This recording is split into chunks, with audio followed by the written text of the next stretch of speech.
আমি, আমার ভাবি, আমার মা, এরা সবাই গেছি। যাওয়ার পরে তারপরে ভাইয়ার সাথে দেখা। ভাইয়া বলতেছে যে এক কনস্টেবলটা বলতেছে, প্রথম আমাকে বলছে যে দেখ কিছু টাকা পয়সা দিয়ে আমি আমার ছেলেটাকে একটু কোলে নিতে পারি কিনা। পরে আমি কনস্টেবলের দ্বারা গেলে কনস্টেবল আমাকে তাড়া দিচ্ছে। পরে আমি বললাম, ভাই আমি 1000 টাকা দিচ্ছি, আমার ভাইফোঁটারে একটু, আমার ভাইরে 1 মিনিট এনজে তো পলায় যাওয়ার কোনো সুযোগ নেই ভাই, একটু একটু কোলে নেওয়ার ব্যবস্থা করে দিন। 1 মিনিট ভাই, 1টা মিনিট দিলে আমাদের আর দুঃখ থাকবে না ভাই।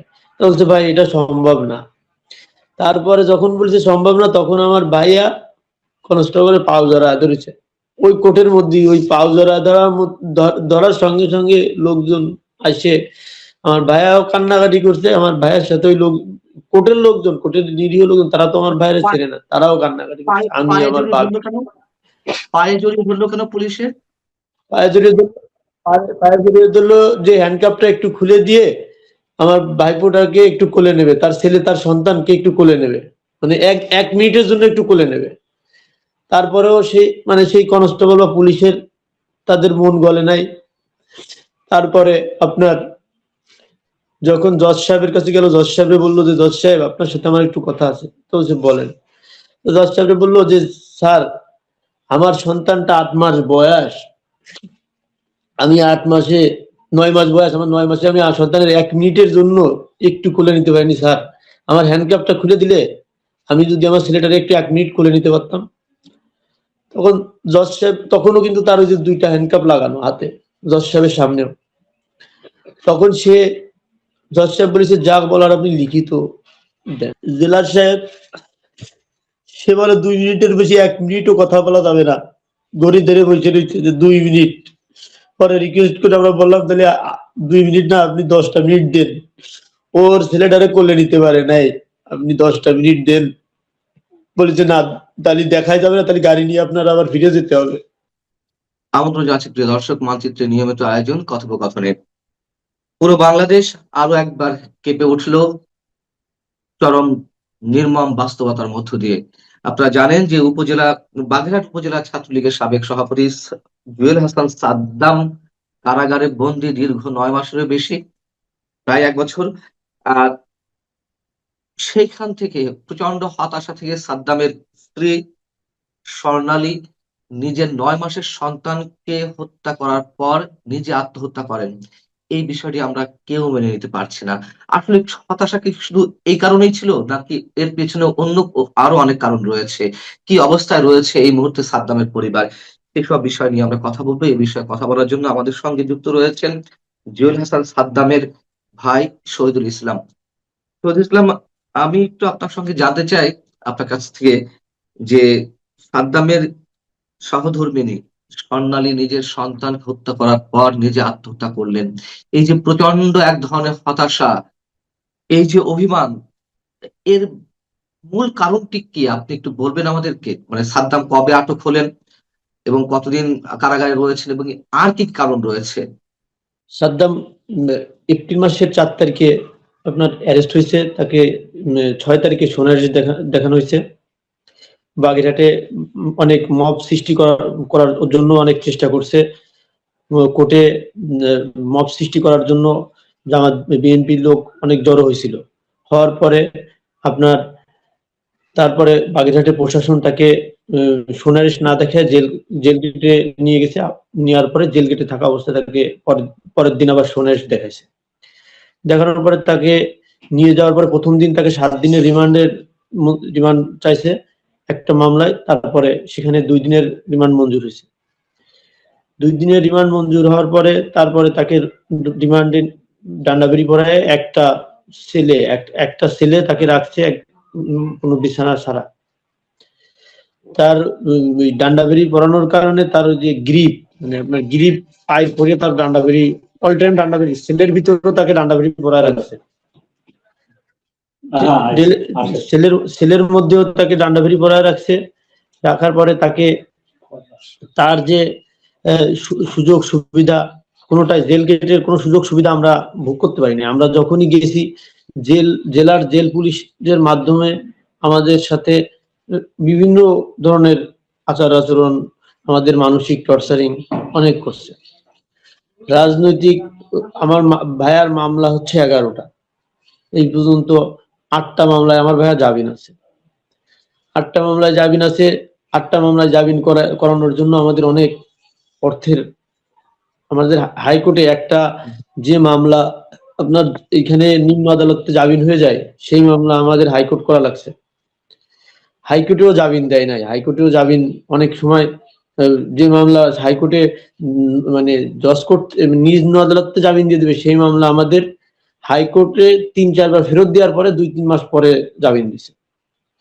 এইভাবে টর্চারিং করে ভাইয়ার যখন ছেলে হলো, ভাবি বাচ্চা এরা যখন যায় বিভিন্ন প্রকার হেমারি। আর ভাবি আমাদের 5 তারিখের ঘটনা, আমাদের বাড়ি ঘর কিছুই, আমাদের ঘের গরু এগুলো সব লুট করে নিয়ে গেছে 2024 5 আগস্টের তারপরে। পরে। জি 5 তারিখে আমাদের ভাইয়াকে যখন জেল থেকে নিয়ে আসে, যখন নিয়ে আসে কোর্টে, মানুষ কোর্টে আসলেও তো পরিবার একটু যায়, একটু দেখা করে কথা বলতে পারে রানিং এ। তারপরও পুলিশ আমাদের ভাইয়ার কাছে যাইতে দেয় না। ভাইয়ের সাথে কোনো সময় কথা বলতে পারিনি। আমার মা কান্নাকাটি করে অসুস্থ হতে হতে আমার আম্মার একটা মেজর অপারেশন করা হয়েছে। সেই অপারেশনের পেপারস দিছি, তারপরেও তারা আমার মা তো মানে বাগেরহাট থাকলে আমার মা দেখা করতে পারত, কিন্তু বাগেরহাটের মামলা থাকার কথা বাগেরহাটে, কিন্তু এই জেলার সাহেব এবং এসপি সাহেব দুজনে যোগসাজশ করে কাদের প্ররোচনায় আমার ভাইকে আপনার যশোর জেলে ট্রান্সফার করে দিছে। এখন যশোর জেলে ট্রান্সফার করে দিলে আমাদের ওইখানে আমার আম্মা মুরব্বী মানুষ, আমার অপারেশন হয়েছে, জেলার সাহেবকে আমরা একটা পিটিশনও দিছি কোর্টে যে আমার আম্মা অসুস্থ, আমার আম্মার এই অপারেশন হয়েছে, আপনারা আমার ভাইকে না ছাড়েন, কিন্তু আমার ভাইকে একটু বাগেরহাট জেলে একটু রাখেন। ভাইয়া জামিন পাইলো। আমার ভাইয়া এই পর্যন্ত 4 বার জামিন পাইছে। 4 বার ভাবিকে ফোন দিছে যে সোনালী তুমি রেডি হও, আমি শহীদকে বলে দিছি, শহীদ গাড়ি ঠিক করে দেবে, তুমি বাচ্চারে নিয়ে চলে আসবে, আমি জেল থেকে বেরোয় আগে আমার বাচ্চারে কোলে নেব। আমি আমার বাবাকে আমি বলেছি, আমি ভাবিকে বলার পরে ভাবি যখন বেরোতে যায় তখন নতুন একটা মামলা দেয়, যখন ঢুকতে পারে মামলা নতুন একটা দেয় আর বেরোতে পারে না, তখন ভাবি হতাশ হয়ে যায়। এই হতাশার কারণ ভাবি প্রচুর, এই সমস্ত কারণে হচ্ছে ভাবি প্রচুর হতাশ। তারপরে যখন ভাইয়াকে এই লাস্টের বার ভাবি প্রচুর ভেঙে পড়ছে, ভাবি প্রচুর কান্নাকাটি করছে যে আমার স্বামীটা বেরোতে পারবে না। আর পরে ভাইয়া যখন পরের বার যখন সোনারের দেখালো, তখন হচ্ছে ভাইয়া ছিল ইন্ডিয়ার একটা মামলায়, যে চিঠিটা আপনার ভাইরাল হয়েছে। আমি ওই চিঠিটা দেখে আমি এবং আমার মেজপা আর কেউ আমরা চিঠিটা দিনি, এবং আমার ভাবি আমরা রাত্রে ঘুমাইতে পারিনি তিনজনে, যে এই চিঠিটা পড়ে যে শেষের 2টি লাইন, আমার মার দিকে খেয়াল রাখিস, আমার মার দিকে খেয়াল রাখিস, আমার সন্তানকে আমি কোলে নিতে পারিনি, আমার সন্তানকে আমি কোলে নিতে পারলাম না, এটাই হচ্ছে ওর দুঃখ। আর সেই আমার ভাইপো চলে গেছে, আমার ভাই কোলে নিতে পারেনি। তারপরে আমার ভাইকে কোর্টে নিয়ে আসতে সোনারেস্টের জন্য সেই ইন্ডিয়ায় থাকা মামলায় যখন নিয়ে আসলো,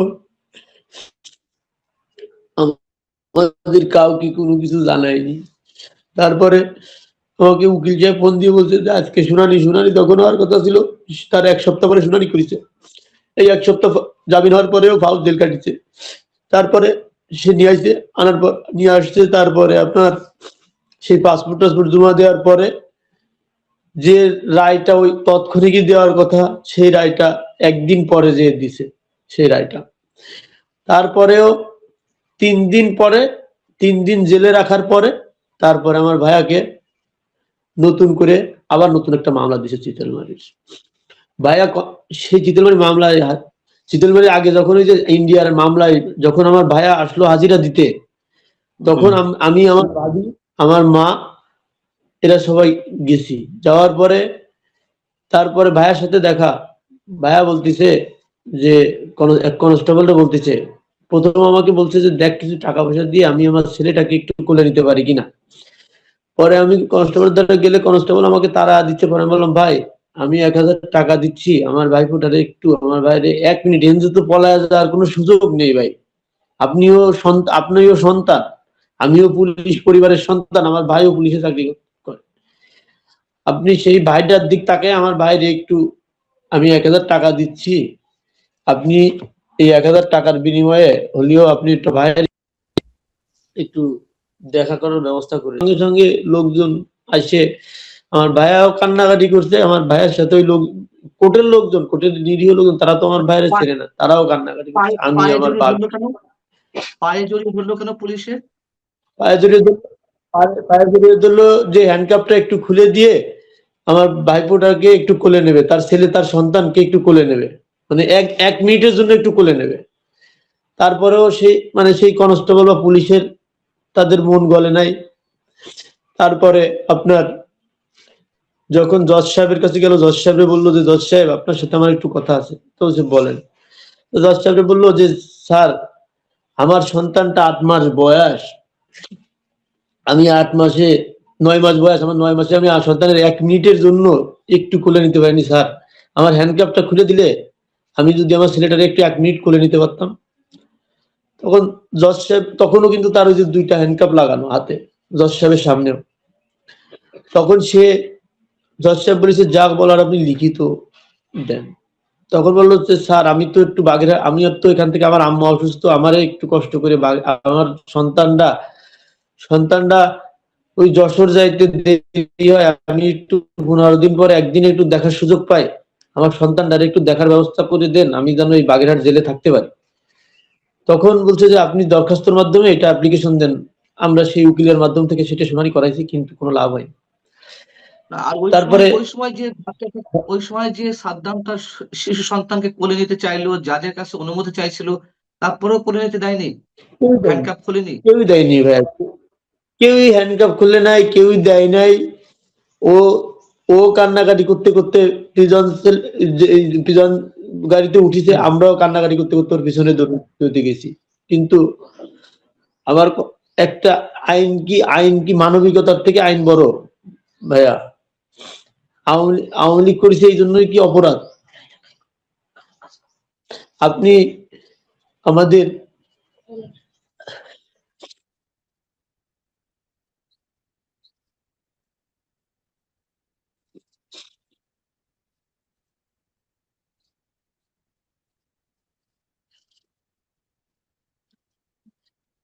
কালকে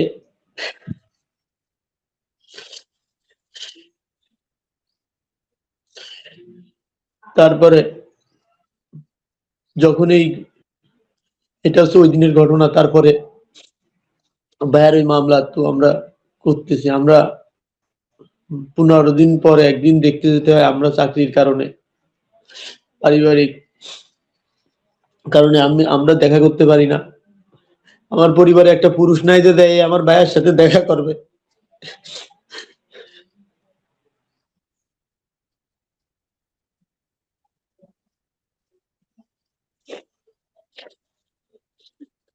তারপরে আমার ভাবি যখন মারা গেল, তার সন্তানের জানাজাটা কিন্তু ভাই পড়তে পারে নাই।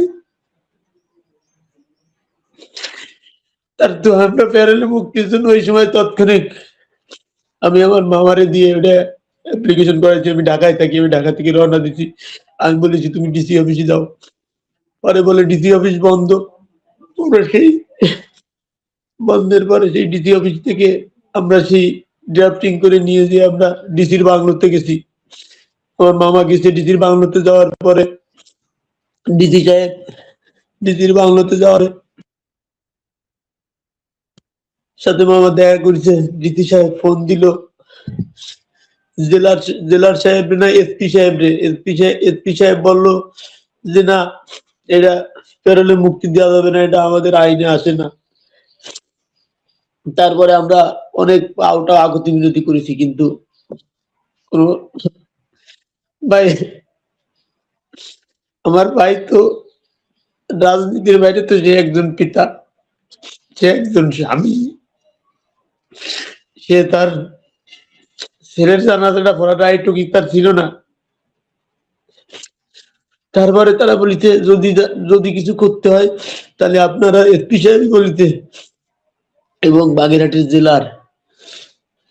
জেলার এবং এসপি এদের কারণেই আজ আমার ভাই এবং আমার ভাবি এবং আমার বাচ্চা, আমার ভাইয়ের বাচ্চাটা মারা গেল এদের হয়রানির কারণে। ভাই ভাই এরা এরা যা করছে, আল্লাহ, এদেরও তো সন্তান আছে, এদেরও সন্তান আছে, আল্লাহ এদের সন্তানদের তুমি দেখতেছো, আল্লাহ যে যতটুকু হয়রানি করেছে তাই দায়ভার তোমার কাছে দিয়ে দিলাম আল্লাহ। আমাদের যে হয়রানি, তারপরে মৃত্যুর পরেও যখন আমরা লাশ নিয়ে কালকে অনেক সাংবাদিক উপস্থিত ছিল, অনেক কান্নাকাটি, অনেক আবেগের কারণে কথা বলতে পারি না, এই কারণে আমার তো কথা বলার কোনো সুযোগ নেই ভাইয়া। আমার আমার এই ঝামেলার মধ্যে আমার ভাই জেলে থাকা অবস্থায় আমার একটা বোন, তার বোন জামাই মারা গেছে, সেই বোন জামাই জানাজাও কিন্তু যেতে পারে নাই। ওটা আমরা মানি নিয়েছি, এটা তার রক্তের কিছু না, তারপরে তাও আমরা মানি নিয়েছি, কিন্তু জানাজাটা কি পড়তে দেওয়া উচিত ছিল না ভাই? সে তো একজন পিতা, সে তো একজন স্বামী। তারপরে কালকে যখন গেছি, আমাদের 4 জনের বেশি ঢুকতে দেবে না, তারপরে আমরা অনেক রিকোয়েস্ট করে আমরা 5-7 জন ঢুকেছি। ঢোকার পরে জেলার সাহেব, সে বলে 2 মিনিটের বেশি 1 মিনিটও কথা বলা যাবে না, গড়ি ধরে বসে রয়েছে যে 2 মিনিট। পরে রিকোয়েস্ট করে আমরা বললাম তাহলে 2 মিনিট না, আপনি 10টা মিনিট দেন। ওর ছেলেটারে কোলে নিতে পারে নাই, আপনি 10টা মিনিট দেন। বলেছে না, তাহলে দেখাই যাবে না, তাহলে গাড়ি নিয়ে আপনার আবার ফিরে যেতে হবে। তারপরে জেলা সাহেব থাইকে আমাদের 2 মিনিট সময় হওয়ার সঙ্গে সঙ্গে আমাদের সাথে জায়স্তানাতে ব্যবহার, তারপরে আমরা ওইটা মাইনে নিয়ে আমরা ওইখানে আরো 2-3 মিনিট ওই চিল্লে পাল্লা করতে করতে কথা বলেছি। আমার ভাইটা বললো যে স্যার আর আর আর 2-3 মিনিট থাকি, আর 2 মিনিট থাকি। সে বলে না, আর 1 মিনিটও থাকা যাবে না, এখানে সিসি ক্যামেরা আছে, সরকার সব দেখতেছে। তা সরকার সব দেখতেছে, তা ওইখানে কি 10টা মিনিটের জন্য কি পুরো জেলখানা কি শেষ হয়ে যাইতো ভাই? আমার ভাই জেলখানা থেকে একটু মাটি গোটায় দিতে ভাই তার সন্তানের জন্য। আমার ভাই আসলি বললাম, ভাই তুই ছেলেটারে একটু কোলে নে। কয়, আমি ছেলেটারে কি কোলে নেবো, আমি তো বাইসে থাকা অবস্থায় কোলে নিতে পারিনি, আমি তো ওরে কোলে নেবো না। ছেলেটারে মাথায় হাত বুলিয়ে দিয়ে খালি বললো ক্ষমা করে দিস। আমার ভাবির মাথায় হাত বুলিয়ে দিয়ে আমার ভাবির কমলাটা চুমু দিয়ে বলিতে আমারে মাফ করে দিও, আমি ভালো স্বামী, ভালো পিতা হতে পারলাম না। হায় রে রাজনীতি, খালি এইটুকু বললো। এটাই ভাই।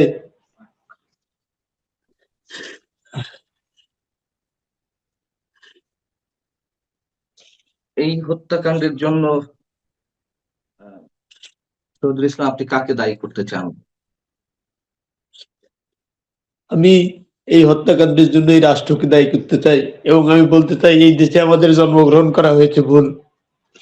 এই দেশে আমাদের জন্মগ্রহণ করা হয়েছে ভুল। যদি এই দেশে আওয়ামী লীগ করার কারণে যদি তার সন্তান, তার বউ যদি এই অবস্থা হয়, তাহলে আমাদের মেরে ফেলা। ভাই আমরা এই পৃথিবীতে বাঁচতে চাই না, আমাদের একদম নিয়ে আমাদের এই পৃথিবী ছেড়ে চলে যাওয়া ভালো ভাই। আমাদের আর বেঁচে থাকার কিছু নেই। আমার ভাই আমার কালকে বলিতে, আমি কি নিয়ে বাঁচবো, আমার তো সব শেষ, আমি কি নিয়ে বাঁচবো? এই জেলার এই এসপি এরা এত হয়রানি করিতে, যা আমার ভাইয়ের কাগজপত্র গুলো ঘাটলে আপনারা বুঝতে পারবেন যে কতটা হয়রানি এরা করিছে। এই বাগেরহাটের জেলার যে কি কত অন্যায় করিতে আমার ভাইয়ের সাথে, বাগেরহাটের জেলার যে কত অন্যায় করিতে, ওরে আল্লাহ। শহীদুল ইসলাম, আমি সবশেষে একটা প্রশ্ন করি। এই যে আপনার ভাই যে জেলে রয়েছে গত 2025 এপ্রিল থেকে, তাই তো? জি। আহ এবং আপনাদের সর্বস্ব লুট করা হয়েছে, মানবতার জীবনযাপন করছেন এই আওয়ামী লীগ করতে গিয়ে। আওয়ামী লীগের কোন নেতা কর্মী কি আপনাদের খোঁজ খবর নিয়েছেন এই সাদ্দাম জেলে যাওয়ার পর থেকে? আমার আমার ভাই জেলে যাওয়ার পরে আমাদের এমপি সাহেব শেখ তন্ময় সর্বক্ষণিক আমার সাথে যোগাযোগ করছে। আমাদের সর্বক্ষণিক শেখ হেলাল চাচা, তন্ময় ভাই তার ছাড়ানো এবং জামিন করানোর জন্য সর্বক্ষণিক টাকা পয়সা দিয়ে আমাদের হেল্প করেছে। তন্ময় ভাই শুধু একটা কথাই বলেছে, তন্ময় ভাই আমাকে ফোন, ভাই আমি শেখ তন্ময় কিছু করতে পারলাম না ওর ছেলের জন্য, ওর ছেলের জানাজাটার জন্য আমি কিছু করতে পারলাম না, আমারে ক্ষমা করে দিস। হ্যাঁ, আমি রাষ্ট্র প্লাস বাগেরহাটের জেলার এবং এসপি সাহেবকে আমি দায়ী করতেছি। বাগেরহাটের জেলার প্লাস এসপি বাগেরহাটের জেলার প্রচুর পরিমাণে হয়রানি করেছে ভাইয়া। আর আমাদের এই রাষ্ট্রে জন্মগ্রহণ করা, আমাদের আমাদের সুইসাইড স্কোয়াডে নিয়ে আমাদের গুলি করে মেরে ফেলান ভাই, এর থেকে মরে যাওয়া ভালো। আমরা আওয়ামী লীগ করা যদি অপরাধ হয়, এটা সদর থানা ছাত্রলীগের সভাপতি, আপনি সাংবাদিক, আপনি সমাজের দর্পণ, আপনি খোঁজ নিয়ে দেখেন জুয়েল হাসান সাদ্দাম কতটা মানুষের কয়টা জমি দখল করেছে, কয়টা ঘের দখল করেছে তার 17 বছর রাজনৈতিক জীবনে। দল ক্ষমতায় ছিল, সে এখনো স্টিল রানিং সদর থানা ছাত্রলীগের সভাপতি। তাই আহ, আমরা এত আমরা আমরা আমাদের সান্ত্বনা দেওয়ার মতো আমরা কোনো ভাষা আমার নেই। ভাইয়া জি, জি বলুন। আমার ভাইয়া কতটুকু অন্যায় করেছে আর কতটুকু মানুষ ভালোবাসে আমার ভাইয়ারে, আপনার কাছে আমার দাবি আপনি এইটুকু একটু তুলে ধরবেন, আমার এলাকায় একটু খোঁজ খবর নিবেন যে আমাদের জন্য, আমার ভাইয়ার জন্য মানুষ কতটা কান্দে। কোনো বড় টাকা আলা লোকের না, নিরীহ মানুষগুলোর কাছে এসে বলবেন যে অমুক কেমন। একদম বাগেরহাট সদর থানার প্রতিটা ইউনিয়নে, প্রতিটা জেলায়, প্রতিটা থানায়, প্রতিটা ইউনিয়নে আপনি সদরে জিজ্ঞেস করবেন, প্রতিটা গ্রামে যে জুয়েল হাসান সাদ্দাম কেমন ছিল। ভাই এইটুকু আপনার কাছে আমার দাবি, আর কোনো দাবি নেই। আমার ভাইয়ার জন্য দোয়া করতে বলবেন সবাইকে। সেই দোয়াটুকুই হয়তো আমাদের সামর্থ্যের মধ্যে আছে। শহীদুল ইসলাম, আপনাকে সান্ত্বনা দেওয়ার ভাষা আমাদের নেই, সান্ত্বনা দিয়েও কোনো ধরনের তামাশা করতে চাই না। দর্শক, আমাদেরও কোনো মন্তব্য নেই আপনাদের প্রতিও। আল্লাহ হাফেজ।